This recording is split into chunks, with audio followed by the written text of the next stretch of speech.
Good morning and welcome back. Myself Dr. JIBRAN. Ahmed presents to you Simply Pathology, and today we are back with another very important lecture. So today we are going to learn about the genomic instability and the role of inflammation in cancer. Before we start today, I would like to inform you all that I am not being able to upload the videos regularly because of the COVID situation here in India, and I also would like to tell all of my Indian students that please be careful, please wear mask, and please stay safe. So without wasting any time, let us start today's discussion. The genomic instability which leads to cancer. So basically the genetic aberrations that are increasing the mutation rate, they are very common in cancer. Just remember, if there is any kind of genetic instability or genomic instability, it is going to fasten or it is going to expedite the acquisition of driver mutation that is required for the transformation and subsequent tumor progression. So what is a driver mutation? So driver mutations are those mutations, okay, which drives the process of neoplasia. They are important mutation, okay. These are those mutation which helps in acquisition of the hallmarks of cancer. So in a tumor you have many kinds of mutation. Out of them, the driver mutations are the ones, okay, which are the most important in the causation of cancer. Okay. So there are three important factors which, if defective, can lead to genomic instability. What are these? So defect in either TP53 or in DNA repair factors or in DNA polymerase enzyme. Defect in either of these three leads to genomic instability. Now, persons who are having defects or inherited or any kind of acquired mutation of the genes which are involved in DNA repair, they are at greatly increased risk for development of cancer. So what is very important, that in our body we are having certain mechanisms which is basically involved in repair of DNA. So if these mechanisms are defective, then the the rate of cancer or the rate of neoplasia is very high, or the risk is very high. So the defects in the DNA repair system is divided into 5 main headings. First, there is a defect at the level of DNA mismatch factors, or defect of the nucleotide excision repair factors, defect in the homologous recombination repair factors, defect in DNA polymerase, and regulated genomic instability in lymphoid cells. So these are all the different types of mechanisms, okay, which are there in our body, okay, for DNA repair. So if there is any defect in any of these DNA repair factors, it is going to increase the risk of carcinoma. Now the first we are going to read about is the DNA mismatch repair factor. So the DNA mismatch proteins or the repair factor, they are acting as spell checkers during DNA replication. So when a DNA is replicating, during that time, these factors, they ensure whether all the nucleotide bases are properly matched with each other or no. So for example, normally the adenine, it binds with thymine, but instead of that, for example, if guanine is binding with thymine, okay, then this has to be corrected to AT, that is adenine bound to thymine, okay, and this correction is done with the help of DNA mismatch repair factor. I'm going to repeat once again. Normally in a DNA, the adenine is binding with thymidine, okay, but for example, instead of adenine there is guanine. So this is not something which is correct. So to correct it, there are certain DNA mismatch repair factor that is going to replace the guanine to adenine, and they are going to correct, okay, the matching between the nucleotides, okay. So with the loss of function of the DNA mismatch repair factors, there is a loss of proofreading. So there is no spell checking now. And what will happen? All the errors inside the DNA is going to accumulate.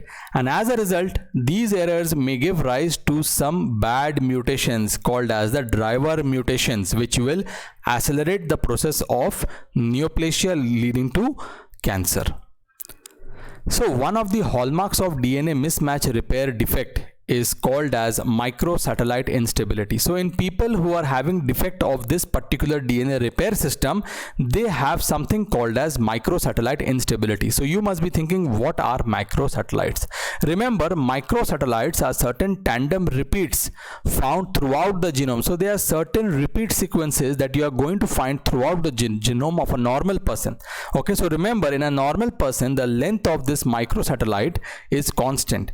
But with individuals, in individuals who are having DNA mismatch repair, okay, in individuals who are having a defect in the DNA mismatch repair factor, here the microsatellites will become unstable and their length might either increase or it might decrease. Okay, and that is giving rise to mutated alleles. That is going to give rise to mutated alleles, or simply they are going to give rise to mutations.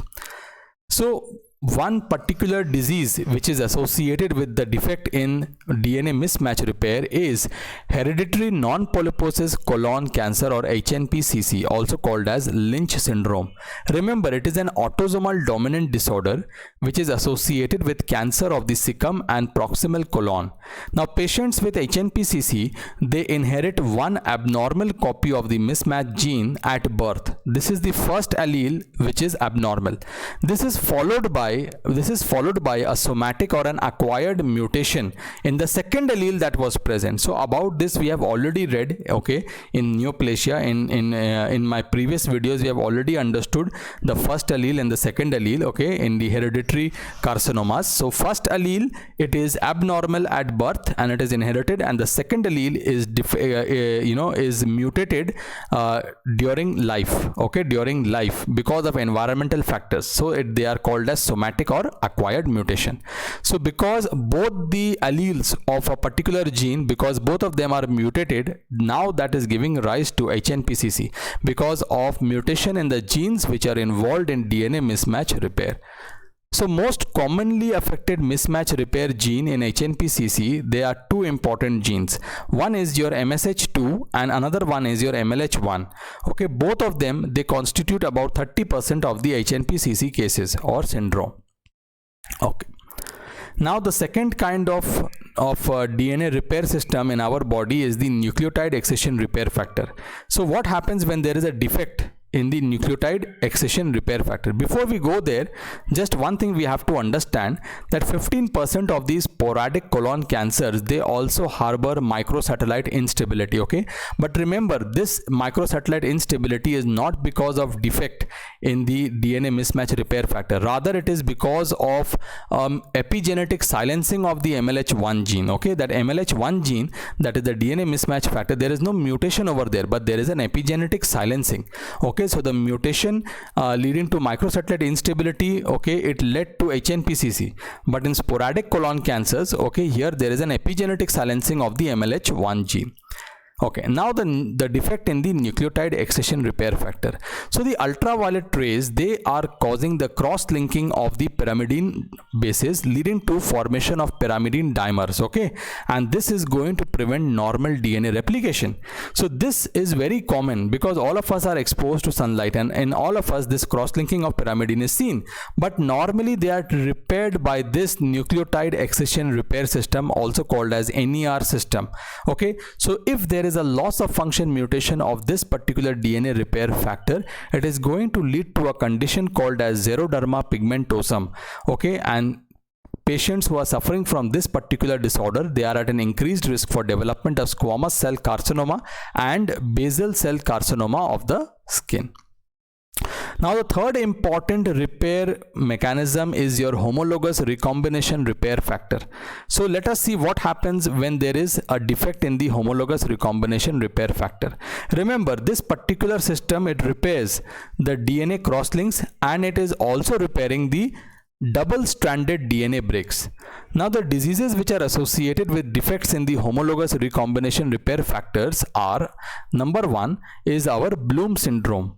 Now Bloom syndrome is an autosomal recessive disorder and it is characterized by loss of function mutation in an enzyme called as DNA helicase. Now such individuals are characterized by developmental anomalies as well as they are having an increased risk of cancer. Now the second important disease, okay, which has a defect in the homologous recombination repair factor is ataxia telangiectasia. Now remember, if you remember, there was a particular gene called as the ATM gene, which was the sensor of DNA damage. So individuals who are suffering from ataxia telangiectasia, it is basically an autosomal recessive disorder, and there is a defect in the ATM gene.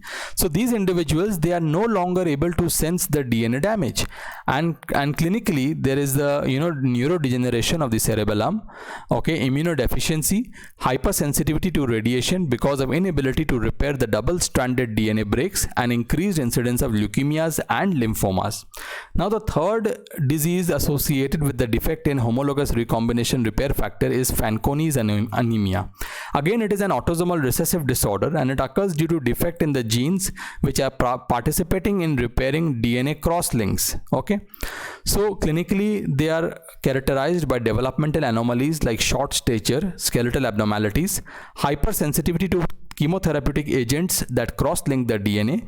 There is an increased risk of bone marrow failure, that is aplasia, and also an increased incidence of leukemia in such patients. Okay, so this is all about your Fanconi's anemia. And next, the last important disease which is associated with defects in the homologous recombination repair system is familial breast carcinoma. It occurs due to inherited defects in the genes which are required for homologous recombination repair. Now mutation in two genes, that is BRCA1 and BRCA2, they account for approximately 25% of all the familial breast carcinoma cases. Now, individuals who are suffering from BRCA1 mutation, there is an increased risk of breast cancer in women, along with an increased risk of epithelial ovarian carcinoma, and in men there is also an increased risk of prostate cancer. Whereas if you look at the BRCA2 mutation, there is an increased risk of breast cancer not only in women but also in men. Okay, and there is an increased risk of ovarian carcinoma, but the risk of ovarian carcinoma is lesser as compared to BRCA1.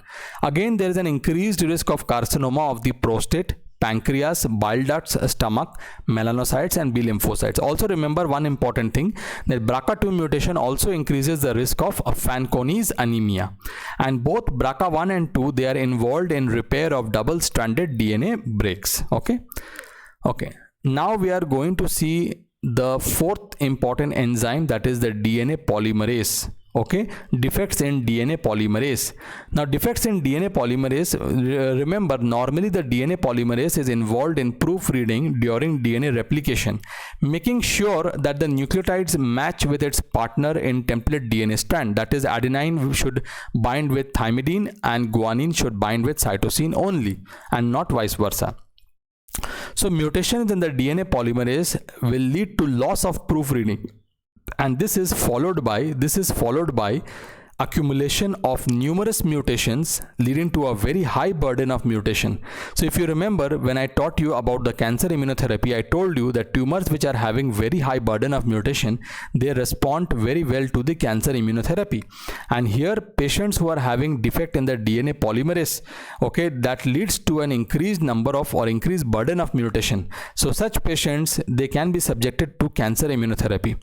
Now what are the examples of the disease conditions wherein we are having defective DNA polymerase? One is our endometrial carcinoma, another is colon cancer. Lastly, we are going to see the regulated genomic instability in lymphoid cell. So what over here we have to understand, that there is certain normal process which takes place in our body, and this by itself is increasing the risk of carcinoma.